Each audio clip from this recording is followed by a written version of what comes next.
За тэгэхээр бид төслийн календараа үүсгэчихсэн. За мөн идэвхжүүлчихсэн. Файлаа хатгалсан. Файлдаа нэр өгсөн байгаа. Мөн түүнчлэн өмнөх бичлэгээр бид төслийн ерөнхий хэмжээ буюу ямар төсөл хийх гээд байгаагаа харсан.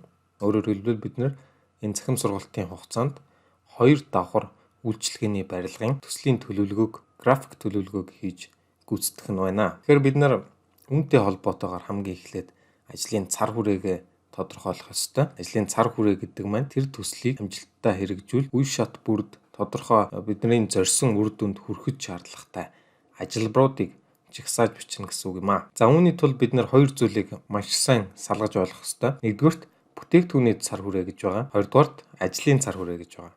Ажлын буюу төслийн цар хүрээ гэж байгаа. Тэгэхээр бүтээгдэхүүний цар хүрээ гэдэгт бид нар тухайн бүтээгдэхүүний техникийн шинж чанар буюу одоо манайхаар бол 2 давхар барилга, за үйлчилгээний зориулалттай барилга, чанартай баригдах ёстой барилга гэх мэтчлийн техникийн тодорхойлолт талаас авч үзнэ. За үүний дараа төслийн цар хүрээ гэдэг маань тэр бүтээгдэхүүнийг бий болгоход хийх шаардлагатай нийт ажлуудыг оруулсан байдлыг хэлж байгаа юм аа. За тэгэхээр бид төслийн цар хүрээнд ажилбаруудыг төлөвлөгөөндөө тусгах ёстой гэсэн үг. Ингэсний үндсэн дээр манай бүтээгдэхүүн илүү чанартай, бодиттой, төлөвлөсөн төвшөнд хэрэгжих үе таалга нэгдэн гэсэн үг юм аа. За ингээхийн тулд бид нар төлөвлөгөөг гаргахдаа ажилбаруудыг үндсэн 3 бүлэгт хувааж үзэх нь зүйтэй юм. Нэгдүгürt үйлдвэрлэлийн буюу үндсэн ажилбарууд. Энд бид нар барилгын төслөөр яриул яг бодиттой зураг төсөл боловсруулах, угсралтын ажил хийх, газар широоны ажил хийх гэх мэтийн нүдэнд харагддаг бодиттой үр дүн гаргадаг тийм ажлуудын талаар үйлдвэрлэлийн үйл явц гэдэг дээр авч үзэх болно. За үүний дараа менежментийн үйл явцууд буюу энэ үйлдвэрлэлийн үйл явцыг хэрхэн удирдах явуулах талаар үйл явцуудаа бас энэ төлөвлөгөөндөө тусгаж өгөх нь зүйтэй юм. За үүнд хурал цуглаан, шийдвэр гаргалтууд, харилцаа холбоо гэх мэт зүйлийг хамруулж үзэж болох юм аа. За үүний дараа бид нар дэмжлэг үзүүлэх үйл явцууд буюу санхүүжилт хийх өдрүүд, хүний нөөцийн бүрдүүлэлт гэх мэт ийм зүйлсийг энэ үйл явцад хамруулж үзэх юм аа. За тэгэхээр бид нар төслийнхаа даалгаврыг мэдж байгаа учраас шууд ажилбаруудаа жигсаан бичиж эхлэе. За хамгийн эхлээд та ажилбараа жигсаан бичихын тулд Gantt chart дээр ажиллах нь илүү оновчтой. Ягаад вэ гэхээр Gantt chart ажилбарт жигсааж бичихэд зориулсан project програмын default буюу өгөгдөл ийм бүснэгт график хэлбэртэй хослолсон харагддаг ийм хэсэг байгаа. Мөн энэхүү диаграмыг ашигласнаар төлөвлөгөөнд өөрчлөлт, шинжилэлт оруулахад хамгийн тохиромжтой байдаг тул энийг project програм default view-ээр харуулж бидэнд төлөвлөгөөгөө зохиоход илүү тустай болгож өгсөн байдаг юм аа. За ажилбаруудаа жигсаан бичиж эхлэхийн тулд бид нар диаграмынхаа хүснэгтийн хэсэг дэх task name буюу ажилбарын нэр хэсэгт ажилбаруудаа оруулж эхлэх байгаа. За хамгийн эхлээд би төслийг эхлэх гэдэг ажилбарыг оруулъя.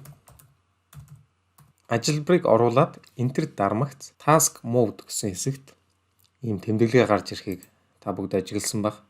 За тэгэхээр энэ тэмдэглэгээ бол ер нь ажилбарыг жигсаахад хамгийн чухал, хугацааг тооцоход хамгийн чухал тэмдэглэгээ байгаа. Энэ тэмдэглэгээн дээр дарвал хоёр сонголт гарч ирнэ. За бидэн дээр бол manually scheduled буюу гар аргаар тооцох төлөв энэ ажилбар дээр идэвхтэй байна гэсэн үг. За энэ нь юуг илэрхийлж байгаа вэ гэхээр хэрвээ та энэ ажилбарыг жигсааж бичиж байх үедээ тухайн ажилбарын үргэлжлэх хугацаа болон эхлэх дуусах огнооны талаар наривчилсан мэдээлэлгүй зөвхөн төсөөлөлтөй байгаа тохиолдолд энэ manually schedule-уудыг ашиглаж ажилбараа бичиж болох нэ. За жишээлбэл үргэлжлэх хугацаа буюу энэ duration гэсэн хэсэгт бид нэр мэдэхгүй гэж бичиж үзье. За мэдэхгүй гэж үчихэд бол за эхлэх буюу start хэсэгт тодруулах гэд бичихэд ингээд энэ тоо байх, огноо байх хэвээр нүднүүдэд өөрийн хүссэн мэдээллийг оруулж болдог байх нэ. За мөн түнчлэн үүний нөгөө сонголт нь auto scheduled буюу одоо автомат гормоор тооцох төлөв байгаа. За энэ нь юу гэсэн үг гэхээр та үргэлжлэх хугацаагаа оруулахад огноог автоматар тооцож гаргаж ирэх сонголт гэсэн үг юм аа. За үүнийг идэвхжүүлээд харуул үргэлжлэх хугацаа нэгээр бодогдож гарч ирнэ хамгийн эхлээд. Үүн дээр та өөрийнхөө хүссэн хугацааг тооцсон хугацаагаа оруулж болох юм аа. Жишээлбэл 2 гэж оруулахад артлын огноонууд өөрчлөгдөж байгааг та харж байгаа. За эхлэх огноон дээр бид нар өнөөдрийн буюу оруулж байгаа өдрийн огноо гарч ирнэ. За үүнээс хойш 2 өдргээд project програмаар автоматар тооцоод 1 сарын 8-нд эхлээд 1 сарын 9-нд дуусах ажил байна гэдгийг ингээд автоматар тооцож гаргаж байгаа юм аа. За тэгэхээр гар аргаар тооцоо их төлөвөөс илүү автомат аргаар тооцоолол их төлөв нь илүү цаг хэмнэх, илүү төслийн төлөвлөгөө зохиоход тохиромжтой байгаа гэдгийг ажигласан байхаа.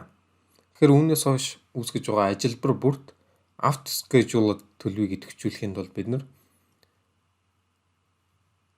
программын статус бар хэсэгт байрлах энэ товчийг дарахад хоёр сонголт маань харагдана. Үүнээс бид нар auto schedule-д сонголтоо үүнээс хойш шинээр үүсгэж байгаа ажилбар бүрт идэвхжүүлэхэд тулд ингээд даръя. За үүний дараа бичсэн ажлуудыг тэгэхээр програм маань автомат schedule-аар тооцож явна гэсэн үг юм аа.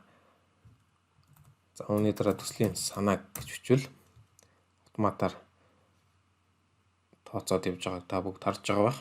За төслийн санаа гаргасны дараа бид нар юу хийх хэрэгтэй вэ гэдгийг өмнөх бичлэгээр төслийн ерөнхий үе шатуудын талаар авч үзсэн.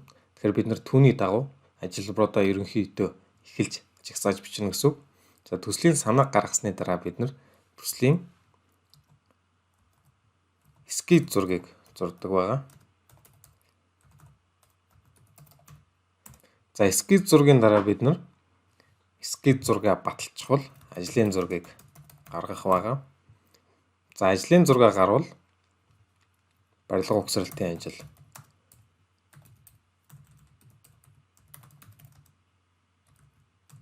эхлэх байгаа. За барилга угсралтын ажлын дараа мэдээж ашиглалтанд оруулах.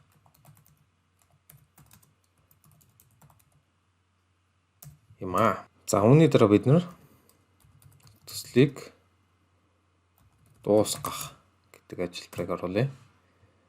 За тэгэхээр бидний үүсгэсэн ажлууд маань автоматар 1 өдрийн үргэлжлэх хугацаатаагаар анх үүссэн байгаа. За ажилбарын жагсаалтыг жагсааж дууссаны дараагаар бид нар үргэлжлэх хугацааг тодорхойлох шаардлагатай байгаа. Тэгэхээр үргэлжлэх хугацааг тодорхойлохын тулд бид нар бас хэд хэдэн зүйл дээр анхаарч үзэх шаардлагатай байгаа. Ажилбар нэг бүрийн үргэлжлэх хугацааг бодиттой бөгөөд наривчлалтай тодорхойлох нь таны төслийн нийт үргэлжлэх хугацаанд шууд нөлөөлдөг учраас та ажилбар нэг бүрээ наривчлалтайгаар хэрхэн тодорхойлох вэ гэхээр дараах хэдэн арга зам байдаг. За нэгдүгээр үргэлжлэх хугацааг тодорхойлохдоо та өмнөх хэрэгжүүлсэн ижил төсөлтэй ажилбаруудаас багцаа авч болно, баримжаа авч болно.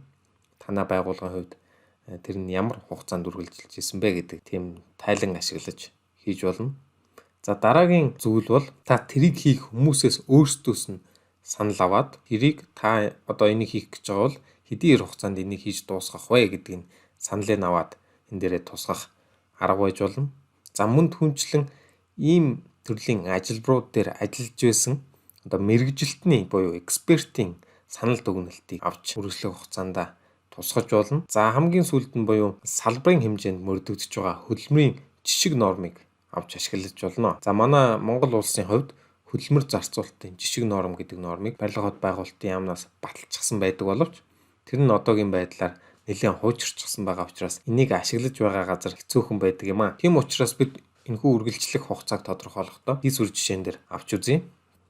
За ажилбарын үргэлжлэх хугацааг бид нар минут, цаг, өдөр, 7 хоног, сараар оруулж болдог. За энэ болгоны товчлыг бид нар гарын авлага дээр тусгаж өгсөн байгаа учраас та гарын авлагыг хараарай. За тэгэхээр үргэлжлэх хугацааг шууд тодорхойлж эхлэе. За төслийг эхлэх гэдэг дээр бид нар энийг завсрын хяналтын цэг буюу milestone гэдэг утгаараа авна. За тэгэхээр milestone нь ерөнхийдөө төсөл бол нэг үндсэн том зорилготой тэгсэн хэдий ч тодорхой үе шат болгонд бодит үр дүнгууд, хэмжигдэхүйц үр дүнгуудыг гаргаж явах хэрэгтэй. За үүнийг хэмжиж байх завсрын хяналтын цэгийг milestone гэж ерөнхийдөө нэрлэдэг байгаа маа. Тийм учраас энэхүү milestone нь төслийн бодит үр дүнд шууд нөлөөлөх ажилбар гэхээсээ илүү төслийг одоо баталгаажуулах үр дүнг хянаж явах зорилттой ажилбарт багтаж байгаа юм аа. Манай энэ нөхцөл байдлын хувьд төслийг эхлэх гэдэг хэсэгт нэг milestone байна. Хизээ эхлэх вэ гэдгээ бид нар зааж өгнө гэсэн. За үүнийг бид нар 0 гэдэг утгаар оруулахад хажуу талын графикийн хэсэгт тэмдэглэг нь ROM хэлбэртэй болж өөрчлөгдөж байгааг анхаарч байгаа. За тэгэхээр энэ хүү тэмдэглэг маань ерөнхийдөө milestone-ыг илэрхийлнэ. За мөн түүчлэн төслийг дуусгах гэдэг хэсэгт бас нэг байна. За энийг ингээд оруулчих юм. За үүний дараа бид төслийн санааг нийтдээ хэдэн хоног хийх вэ? Эсвэл хэдэн 7 хоног хийх вэ? За би энд 2-7 хоногоор оруулъя. 2-7 хоног төслийн санааг хийн. За эскиз зургийг бид нар хийхдээ 1 сараар хийн. За сарын товчлыг та бүгд минут сарын товчлол 2 маань жоохон ялгаатай байгааг эндээс ажиглаж байгаа. Сарын хугацааг оруулахын хүсвэл MO гэсэн хоёр үсэг оруулж өгнө. Минут хийхийг оруулахыг хүсвэл M гэдэг үсгийг дангаар нь оруулах юм аа. За ажлын зургийг бид нар ойролцоогоор 1 сарын хугацаанд хий. Барилга угсралтын ажлыг бид нар 6 сарын хугацаанд хийе. Ашиглалтанд оруулахыг 5 өдрийн хугацаанд хий. За гэх мэтчлэн үргэлжлэх хугацааг эхний байдлаар бид хийсвэрээр тодорхойлчихсон байгаа. Үүний дараагийн хичээл дээр бид ажилбаруудыг бүлэглэх, задлах талаар авч үзнэ. За түүний дараа бид үргэлжлэх хугацааг яаж оруулах, тэдгэрийг хооронд нь уялдуулах талаар авч үзэх юм аа.